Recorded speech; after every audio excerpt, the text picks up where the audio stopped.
How you doing? How you doing? Mummy, you're well. Well, you look good too. Do I? Yes, you do. So you're going to come in here and talk to me? I'm going to come in here and talk to you. So how you been? I've been good. Boy, this place is getting big, isn't it? It is. It's a lot bigger than it was when you were here, wasn't it? I know. Look at all the stuff here, the old bus. Yeah. Well, that's the old bus we were in. You remember when Well, I had to sleep on the floor. That's right. You had to sleep on the floor. That's right. Can you remember when they first rang you up and said, we want to make a movie about coal miner's daughter? What did you think? Well, I was let, you know, Universal has a swimming pool there where they have their rooms. And I was laying outside in my swimming suit. And here comes somebody from Universal. I can't remember now who the name was. But they had a stack of pictures about that high. And they said, Loretta, if there happened to be a movie of coal miner's daughter, could you pick the girl out? And I said, well, let me see. So they give me all these pictures. I got down to this little blonde girl, freckle-faced, and I've always been freckle-faced. So I just threw the picture aside, and they come back to get them, and they looked down, and they said, are you telling me that that's going to be her? I said, yeah.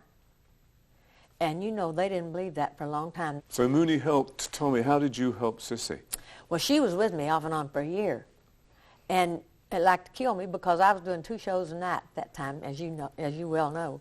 And she would come back to Nashville and stay at Spence Manor, me and her. I'd come home, but I'd never get down here.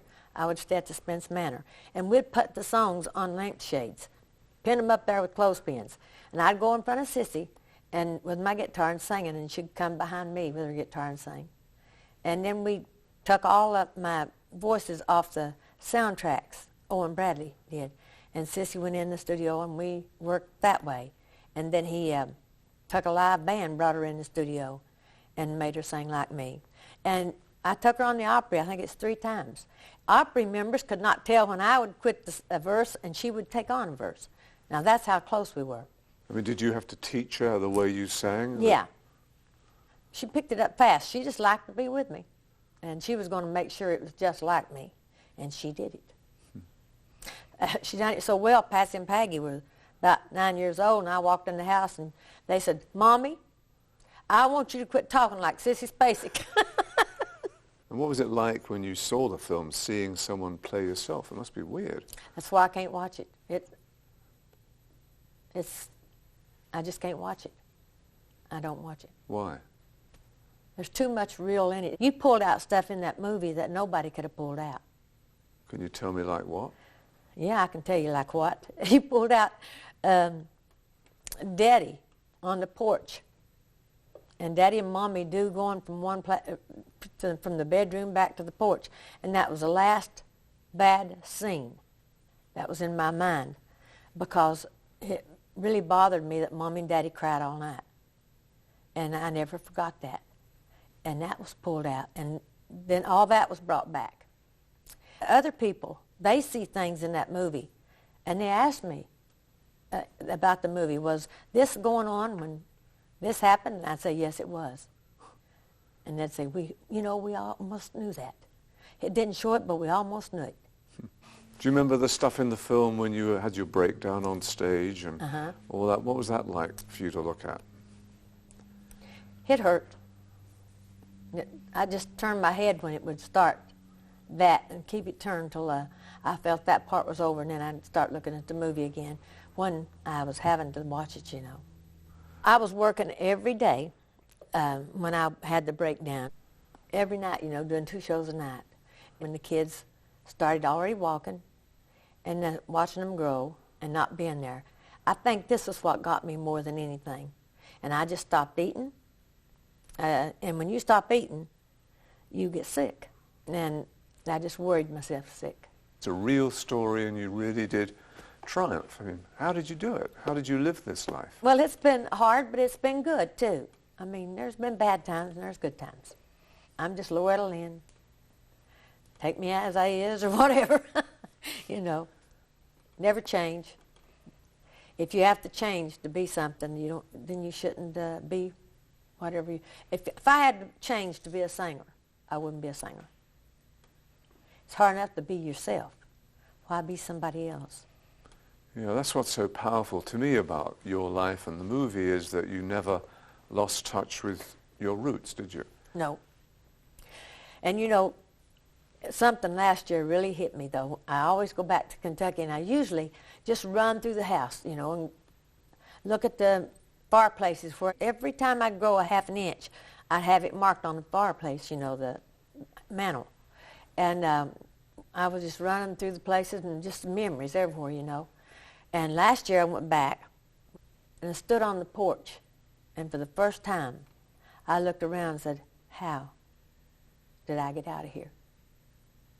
Dew took me out. If he hadn't tucked me out of there, I doubt if I'd ever left. You know, you have to know what Butcher Holler's like and how it was back in them days. There was only a path out of that holler. There wasn't no dirt road. It was a path. And it hit me last year and kind of made me sad. So what's happened in your life since the film finished? I lost my son, and I've lost Dew. Do you miss him? Oh, yes, I miss him very much. There's never a minute goes by I don't miss him, because he was a rock, you know, and he stood pretty firm. And I'd never do anything unless I asked him, you know, never make no decision. And he was smart. He was had more common sense than anybody I ever seen. I think that comes out of the movie. Remember Tom Rickman, who wrote it? I mean, he got that right, didn't he? Yes, he did. He really did. We made him write it a couple of times, make him do it right, you know, but he got it right. One of the really wonderful things in the movie is that love story between Mooney and Loretta. You know the scene that I think about? I'm going to have a baby. Well, Lord, have mercy, Lord. Maybe you found out something you can do right. I could have killed Dew. But is it true? I mean, was it a real love story, you and Dew? It was real. He run me off, you know, when I was 5 months pregnant. And I was out picking up Mommy always told me, if you find a 4-leaf clover, put it in the Bible where it says, and this shall come to pass. Mommy's Bible was so heavy with 4-leaf clovers, because every day I'd cry because Dew wasn't with me, and I'd go out looking for 4-leaf clovers. And I had Mommy's Bible full of 4-leaf clovers. And, well, it happened. Dew come back and got me. There was times that it was very hard. Right up till he got sick. And what about Tommy Lee? Tommy Lee flew from L.A. to Vegas because he knew Dew was in Vegas with me. And he come with his hair dyed red like Dew's and had on a green sweater that Dew had wore. And he come in the door and he said, hello. Dew said, hi. Turned his head, kept watching TV. Well, how about my hair? All right. He just kept watching television. Well, what about this sweater? All right. And Dew embarrassed me because he was jealous of Tommy Lee and didn't help Tommy Lee with nothing till he seen that Universal had to have Dew show him how to drive the big truck, you know, lumber truck and the bulldozer and everything. So Dew kind of warmed up to him. And before it was over, Dew was in love with Tommy Lee. It was so funny. And did Tommy get it right? Was that Tommy movie? got it right. Tommy Lee should have been recognized in that movie. He was one of the greatest you could have ever picked out. And I never picked him out, you did. But he was one of the greatest, and he wasn't even nominated for nothing. And I said, that is wrong, because Tommy was a great actor. You're still singing, you're still touring. Yeah. Did you enjoy it? Yeah, I do. I really do. We sell out everywhere we go. And you still go in not this bus, but in a bus? Yeah, I've got a 3 lavender color bus now. And it's made more like a camper. You know, everything. I've got a big refrigerator, freezer, big cook stove. I cook. I can do anything I want to do in my bus. You've got this museum full of all this wonderful stuff from the movie, haven't you? All the costumes and everything. Tell me about that. Well, this is an 18,000 square foot museum. We tried to get everything here that was in the movie because people come here wanting to see that. They really live that movie.